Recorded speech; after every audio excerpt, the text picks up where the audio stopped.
The girl you see on the screens right now was named Sarah Payne. She was born on October 3, 1991.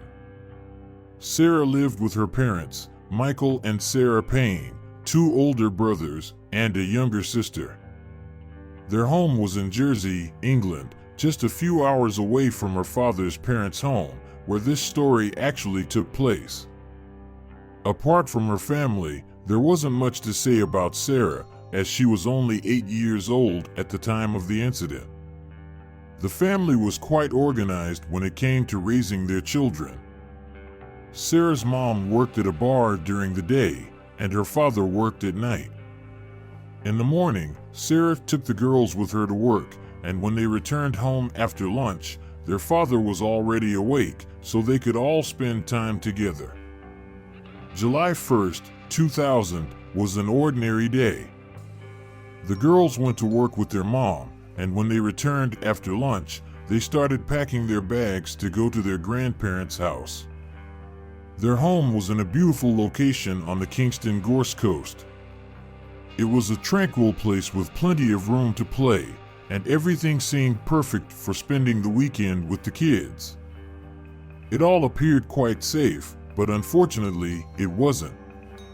On that day, July 1st, after lunch, the entire family decided to take a walk on the beach, chat, and simply have a good time. A couple of hours later, the grandfather wanted to visit the town.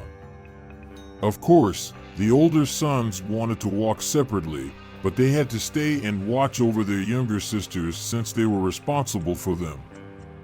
Despite always taking good care of Sarah and Charlotte, the second sister, something unexpected happened this time. The adults decided to go socialize at the local bar while the children went to play. Just to remind you, there were 4 of them, 2 boys aged 11 and 13, 6-year-old Charlotte and Sarah, who is the victim in this story. During this time, the children were playing in a cornfield until Sarah unexpectedly decided it would be better to go back home. This happened at 8 p.m. She headed towards the house, which was only a few meters away, but she never made it. The brothers said they were distracted for just seconds, and in an instant, their younger sister was out of sight. When the parents returned and realized Sarah was missing, the brothers said they didn't know where she could be. As a result, the family called the police. Officers arrived immediately because it involved an 8-year-old child. She could have gotten lost in the woods, in the field, and might still be alive, but very frightened. Therefore, it was necessary to find her immediately. But it was just a theory. Despite the family already suspecting that something bad had happened, unfortunately, they didn't find her that night. And the next day, they still couldn't find her. Full-scale searches began on July 2nd, and an investigation was launched. 48 hours after Sarah went missing, a massive search operation commenced. The family gave interviews, spoke to the press, and even shared a school photo of the girl. Due to the sparse population and few witnesses in the area, the only thing they could do was plaster Sarah's photos everywhere, share her story on television so people could recognize her in case something had happened. Furthermore, the parents wanted to elicit sympathy from the viewers, especially from the person who had abducted the girl, hoping he would return her. But, of course, that didn't happen. The mother of the girl, also named Sarah, was another key figure in this case. She never let anyone forget about her daughter even for a minute. However, despite the family's efforts, it couldn't prevent the person who had abducted Sarah from ultimately killing her. On July 17th of the same year, in a field 24 kilometers from Kingston Gorse, where the girl had disappeared, her body was found, and from that day on, the investigation into Sarah Payne's murder began. During numerous interrogations, the brothers mentioned that they never took their eyes off their sister until she disappeared. It was a moment, Just a few seconds that forever changed the family's life. One of the brothers was following Sarah as she walked away to ensure she wasn't left alone. But at that very moment, his younger sister, Charlotte, stumbled and fell. He turned around for a second, and Sarah suddenly vanished. Something happened in the moment when the brothers turned away, and it happened so quickly that they couldn't stop it. This means that the person who abducted Sarah had planned it all. They had been watching her for some time and most likely fled in a car, so the brothers were asked if they saw anything suspicious. The brother who was accompanying Sarah mentioned seeing 2 cars on the street that passed through the cornfield. One was a sedan, and the other was a white van. What was suspicious was that a man in the white van was staring at them and smiling, and after he smiled at the boy, he quickly drove away. When the police were searching for possible suspects, they focused on the list of sex offenders in the vicinity. Among these individuals, the police identified a man named Roy Whiting, a pedophile who lived just 8 kilometers from Sarah's grandparents' house. He owned a white van and had previously been imprisoned for similar crimes. Speaking of Roy Whiting, he didn't have a very happy childhood, with many siblings and parents who didn't show much interest in him. Additionally, he had a difficult time in school. After completing his education, he led an ordinary life, working as a mechanic, dating a girlfriend, and living in his hometown. However, Roy Whiting had one little secret. He began to like little girls so much that it became an addiction. He stalked them and waited for them, was a real maniac, looking for his victims, driving a white van, which he bought just for this purpose. In 1995, Roy finally got what he wanted. He kidnapped one girl, raped her, and got rid of the van so as not to arouse suspicion. But in the end, the police managed to find the car and arrest the culprit. However, because Roy didn't kill her, he was sentenced to only a few years in prison. He was sentenced to just 4 years, of which he served only 2. During the initial evaluation by doctors, he claimed that it had happened only once and would never happen again, and that he wasn't a pedophile at all, but all of this seemed absurd for many reasons. It's unclear who conducted this evaluation, but it could be confidently said that the specialist was very negligent because Roy had planned it, bought the van to pursue girls, and eventually repeated it. Despite the danger Roy posed, he was eventually released, but at least registered as a sex offender. Roy Whiting was first questioned a day after Sarah's disappearance. The first time the police went to this man's house, he wasn't there. They waited for him for 5 hours and finally managed to ask where he had been all this time.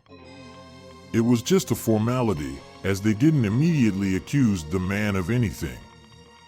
But after some time, after the police had left his house, Roy again went to his van, where waiting police officers arrested him before he could leave. Because if a person flees right after talking to the police, it looks suspicious. Roy Whiting spent 2 days in custody, but since there was no evidence of his guilt, he was released on bail.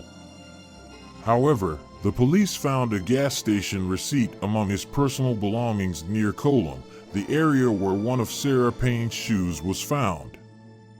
This receipt contradicted Roy's claims that he was at an amusement park at 5:30 in the evening and returned to his apartment at 9:30 in the evening. When Sarah had already gone missing, the receipt confirmed that he wasn't at home and that he and his van were in a completely different location. On July 20th, Sarah's shoe was found, and on July 23rd, Roy was arrested for car theft after being stopped by the police for a traffic violation. He remained in custody until September 27, 2000, after which he pleaded guilty to car theft and was sentenced to 22 months in prison. During the time Roy was in prison for car theft, the police finally managed to conduct a forensic examination of the Fiat Ducato van he had purchased on July 23, 2000. On February 6, 2001, following an extensive police investigation, Whiting was charged with the abduction and murder of Sarah Payne. The trial began with several pieces of evidence that pointed to his committing the crime. Whiting did not admit his guilt and questioned the credibility of any of the evidence. He remained in custody until the trial began on November 14, 2001, because he was already in prison for carjacking when he was supposed to be released. This kept him in jail, preventing the possibility of escape or further crimes and protecting potential victims. On November 14th, the trial took place. Sarah Payne's older brother testified and confirmed that he had seen a suspicious man with yellowish teeth. The trial was somewhat delayed because the young man initially identified someone else during the identification process. However, Sarah's shoes, found by the roadside, turned out to be one of the key pieces of evidence in her case. Forensic analysis revealed that fibers from Whiting's van were found in them. Furthermore, a strand of white hair was also discovered inside the van, and DNA testing confirmed that the hair belonged to Sarah. On December 12, 2001, after 4 weeks of trial, Whiting was convicted of kidnapping and murdering Sarah Payne. He was sentenced to life imprisonment. During the trial, efforts were made not to mention his previous conviction for a similar crime because if it had reached the press, Roy could have appealed, arguing that he was being tried based on prior cases. From this point on, discussions began regarding public access to the sex offender registry to ensure public safety. On November 24, 2002, the Minister of the Interior issued an order for Roy Whiting to serve a minimum of 50 years in prison. Over the years, Whiting attempted to gain early release. He first appealed in 2004, and as a result, his sentence was reduced from 50 to 40 years. Sarah's family was understandably very disappointed with this decision, as was the public, as Roy could potentially be released at the age of 82 and repeat his crime. After this incident, they enacted the so-called Sarah's Law, which provided controlled access to the sex offender registry and was intended to reduce such crimes in the future, help parents prevent contact with potential offenders, and save lives. Sarah's mother said that such a law could have saved her daughter's life. Sarah's parents received compensation of £11,000, which meant nothing to them. In this video, it might seem that the family was trying to address their issues despite the pain they had endured, showing they were a close-knit family.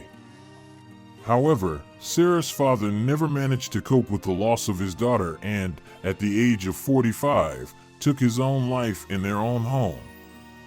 On August 4, 2002, Whiting was attacked with a knife while fetching hot water in prison. In 2011, he was attacked again, this time with a knife to the eye. Such attacks occurred several times, indicating that the inmates with whom Whiting shared the prison had animosity towards him and were hostile. As a result, justice prevailed. The guilty party was punished, the case was solved, and at least Sarah's parents were able to retrieve their daughter's body for a proper burial, which is not always possible in such heinous crimes.